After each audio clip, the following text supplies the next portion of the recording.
para sa mga panahon ito? Yes. Ayan, so ang dami niya na pong nagawang movies sa buong karera niyo po. And ano po yung sa tingin niyo pong napansin niyo na pagbabago sa industriya ng pelikula, lalo na sa comedy? Ay, sorry. Ito po. Hello po. Sige po ito, Mike. Ayan. Ang dami niya na pong nagawang movies, sir. So, para sa inyo po, ano po yung napansin yung pagbabago sa industriya ng pelikula, especially sa larangan ng comedy? Larangan ng comedy.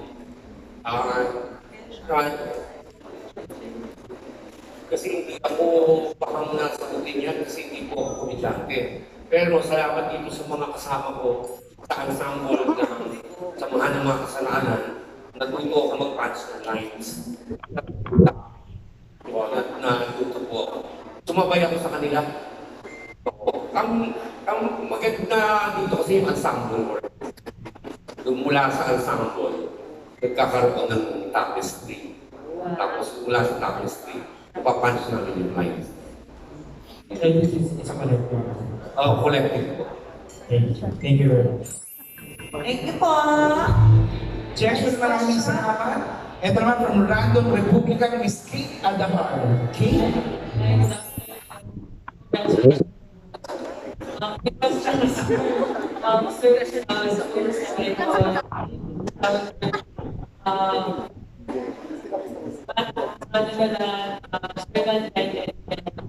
So, madalas nakikita na namin yung pagkakatawa ng mga. Pero, gano'ng kadali, gano'ng kahirap yung pagkakatawa sa pelikula, sa script na sinulat.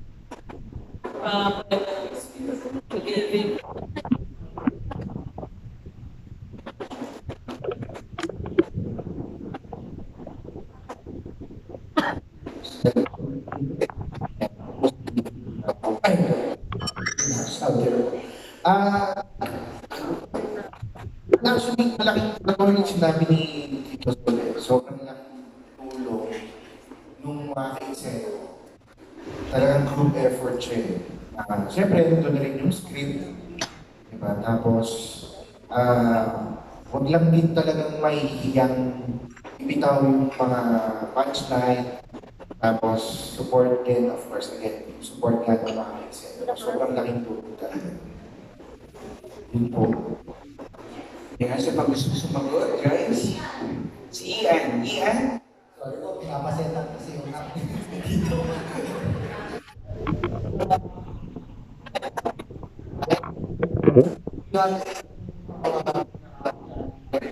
Ian, pwede ba namin malaman kung ang role mo?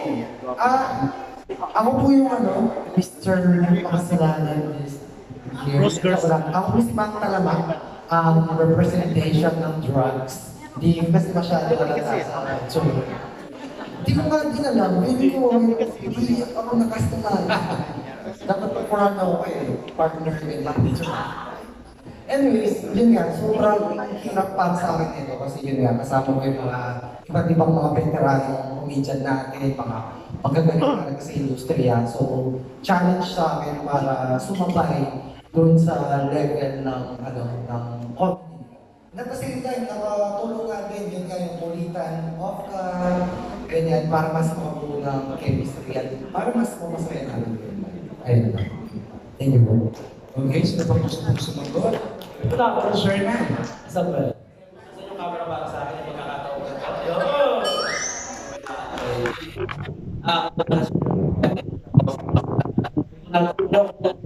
Mahirap na mong patawa. Hindi naman. Normal life, alam mo yun? Normal sa buhay ko. Banasukas kasi talaga buha ko. Alaman mo ako. Yun. So, meron pa mong gusto mong so, ayan, sige. Sabi ko po si Ivan Manamulan. Ang pinaka-challenge po sa akin dito is ito po yung pinaka-unang pelikula ko po. Ito po yung sa pag-i-artista po ito po talaga. So, kinakabahan ko po talaga yung mga dapat gawin. Pero dahil nga pumabait po yung ating mga veteranong artista, hindi po ako nahihirapan na sumabay din po sa kanila. Kaya, ayun po, sa una po mahirap pero habang tumatagal, maging masaya na kasi. Yun lang. Yan eh. Meron pang gusto sumagot, guys? Sir Jun? Comedy ba? Hindi, maganda yung script ni Direk tapos Si Derek naman ay very open sa suggestions. So kahit anong bitawan namin doon, okay. Tapos maganda nga yung chemistry ng cast. So, yun.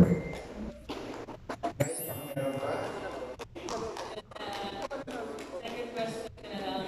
Thank you. Second question ko for Sanya. Pakwento lang ako yung sabi ko kasi kanina kanina. Pakwento ko paano yung pag-akit. Yung alin ko, Yung parang nang-akit. Yung sa labas. pang-akit, kay David ko. Tapos sa fire na Mga akit si... Tama. Okay.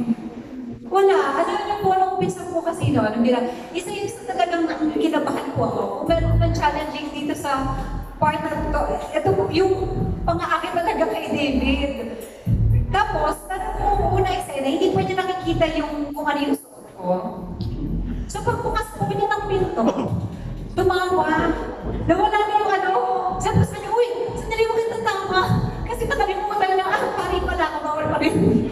So masaya naman, in short, in fairness naman po kasi kay David, first time ko siya nakakabaho sa ganitong klaseng magaan na pelikula, masaya lang. And siya, seryosong tao, tahimik lang, very nonchalant, di ba po? Pero, ang cute lang na marunong siya makisama at hindi rin po ako nahirapan pakisamaan si David. Though, before pa, magkakilala na rin naman po kami. So, naging magaan na rin naman po para sa akin. may reaction ka ba dun? Alin din sa seat. Parang nahiya ako for Sanya. So parang naka-bikini ba yun? Kung naka-bikini siya, parang shucks na kaya parang hirap yung ginagawa niya ngayon ah. Diba? Yun lang naman, tsaka nagulat ako na sexy. Hindi naman naman. So, yan, nahiya ako. Actually, ako yung nahiya. Salamat. Thank you, Miss Kate. Ito, tawagin natin from Marites University, Miss Rose Garcia. Kaya good evening na ba? Para kay Jay.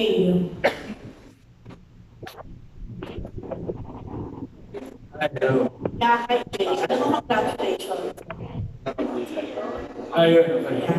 Congratulations kasi parang sunod-sunod yung mga projects mo ngayon, lalo na after ng pulang araw. So, ang pansin namin kayo, parang may pagkaseryoso ka. Are you really that serious in real life? At kung seryoso ka talaga, paano nakatulong yung mga cars or yung creative? Parang palabasin yung funny side mo.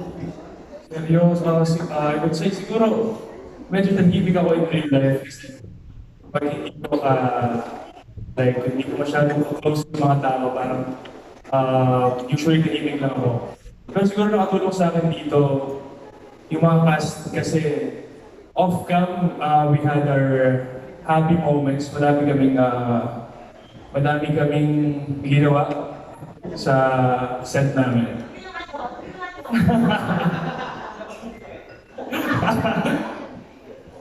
I mean off-cam, madami kaming bondings. So, siguro naka-help yun sa akin para ilabas yung makulit na side ko for this movie. Thank you, Jay. Okay, my next question. Ito kasi alam namin makulit talaga ang tao. Pero ngayon parang medyo hindi ko nakikita yung kulit niya. Boy.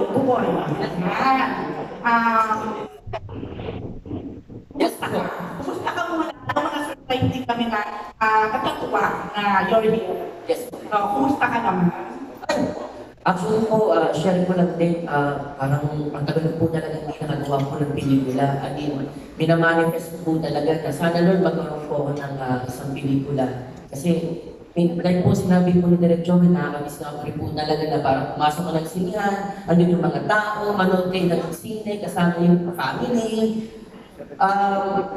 Una-una sa lahat, pasalamat ako sa aming mga writers at saka kay Direk Benny. Kasi nung nag-meet ko pa na kay Direk Benny, hindi na parang in-engage agad kami na parang okay collaborative na tayo dito, kung ano yung magiging masaya, makakatulong sa ating palabas, gawin nyo lang. So, bilang ako, hindi na po ako parang nahirapan. So, sabi ko, ang open pala ng gano'n.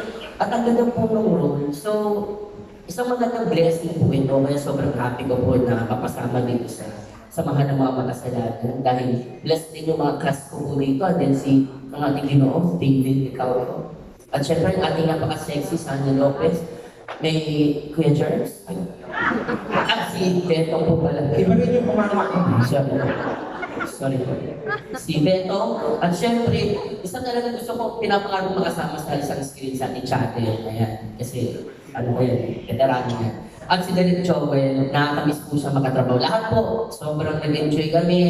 Off-cam, sobrang enjoy lang. Para lang kami naglalaro. At sana po maging successful po talaga. And we're happy. Thank you. Uy, Yes, hindi naman kaila, parang ngayon sa medyo controversial. Okay. Ano na lang? Ang ganda po ng pelikula. Kayo na nga, bilang sa ating samahan, ikaw sa'yo na lang, ano lang yung gusto mong ibahagi o i-share sa mga naglalaban? Sa aking samahan po. Sa mga naglalaban ngayon about you, ano lang yung kaya mo o gusto mong ibahagi sa amin? Ito po, ito para sa akin, napakaganda nitong pelikula. Ang dami nitong, bakit ba? We'll write back. Ang daming aral na parang pumasok sa akin dito sa movie na to. Kaya ang isa lang sa masasabi ko, sa lahat ng mga makasalanan, may chance po magbago. Yes! And that's all, when I tell you, ito may clip ko. Anong numero mo sa balota?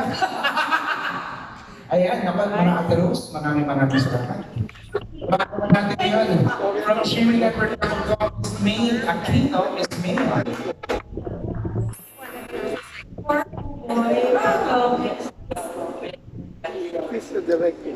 Kilala na po kayo bilang mga comedians. Nagkaroon po ba kayo ng adjustment and para sa pelikula kung meron man tell us about it? Dito po syempre first time ko po makatrabaho si Derek Bene at napanood ko po yung mga pelikula niya. So, ang tagal ko rin po hindi nagpelikula. So, tapos ano pa to, sa amongst other things na ginagawa namin. Wala naman po masyadong adjustment. Actually, sawang-sawa na po ako kasi kasama ko na naman si Bertong tsaka si Buto. Hindi ko naman naramdaman niya. Pero, ang isa dito ang dami ko pa rin natututunan. Like everyday, dito sa mga sinabi nila ng lahat, ang dami ko pa rin pong natututunan sa almost 20 years na po sa industriya from Starstruck. At yun nga, medyo may kaba. Kasi si Direk Ben, nagkaroon kami ng conversation pagdating namin doon. Ang saya-saya. Pero kapag kasi ang director mo ay ang writer din ng pelikula, you have to take that very seriously and be extra talaga. Kasi talaga kami, paano yun, Direk? Well, let's watch this. Ano yung nangyayari sa'yo? Saan? Ano yung nangyayari sa'yo? Ano yung nangyayari? Ano ka ba nakalimutan ko na yan? Ay, hindi ko. Kasi, Ipakalabas mo na. alam ko ni Derek. At, alam mo ni Derek na kasi siyempre, iba-iba siyempre ang approach siyempre ng iba't ibang director. Siyempre, pag medyo may hindi ka gano'n. Sa tagal Paano nga yung ginagawa? siyempre, ikaw, pag nakanila, mag-uusap mo, gagaling ako. Hindi naman ganyan yung nangyari sa'yo. Bakit mo pa ako tinanong? Medyo mas nakaka-tense talaga po pag ang iyong director ay writer din. Pero ganun na dahil namin natutunan. Tsaka para sa isang pelikula, nagulat kami kung gaano kabilis niya i-shoot yung isang eksena. Eh, grabe yung binigay niyang freedom sa amin. To untested, of course. Pero sabi ko, grabe, one take. Talaga. Tapos nung nakita ko sa screen yung freedom, ganda. Totoo yung kung pwedeng manalo ng best picture kung MMM. Ganda nga. Hindi, wala kang Hindi, kailangan mo 20,000. Totoo yun. Thank you po sa question. Naku, sa akin napaka-challenging nitong nung pelikula na to kasi first time na dalawa ang role ko. isang mayor demonyo at isang scammer, pero kambal sila. So medyo ang hirap lang ano yung kung paano mag-i-pay yung isa. So pag hindi ko mapag-pay tapos iba naman yung scammer. So ang nakakatawa totoo, binibigyan ka ng freedom ni Direk. Pati alam niya pag talagang okay, roll lang yan. Pero pag hindi, so sorry po Direk. So, ayun, ganyan. Pero masaya kasi nung samahan ng talaga na. Siyempre si Sir Joel, si Sir Celine,